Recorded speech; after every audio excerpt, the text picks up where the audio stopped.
There are three main elements to getting your bike to change direction. Pressure on the bars, countersteering. I think there is too much importance put on countersteering to change direction.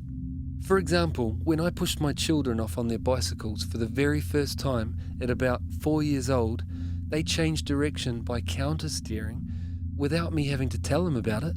We all do it naturally. I hope so for your sake. And the only thing that needs to be thought about is timing and the force required.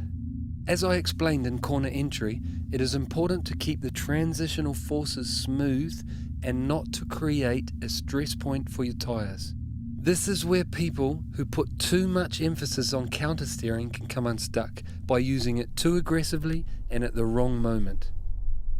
When you decide the time is right, you simultaneously pull on the outside bar and push on the inside bar.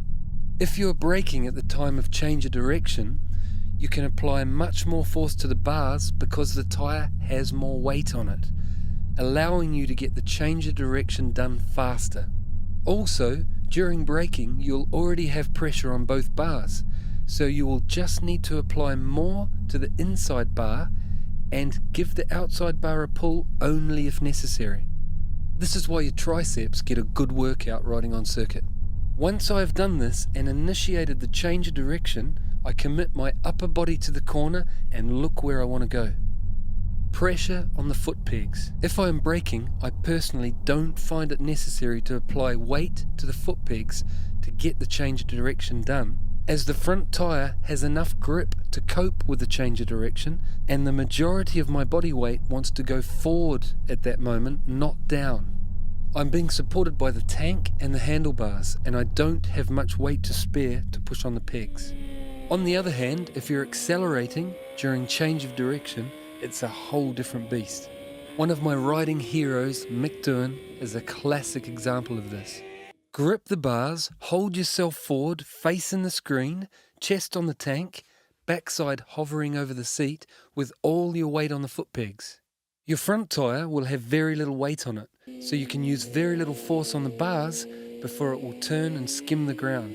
This is very bad for stability. So you need to use the foot pegs to the full to make up for the lack of force you can put through the bars.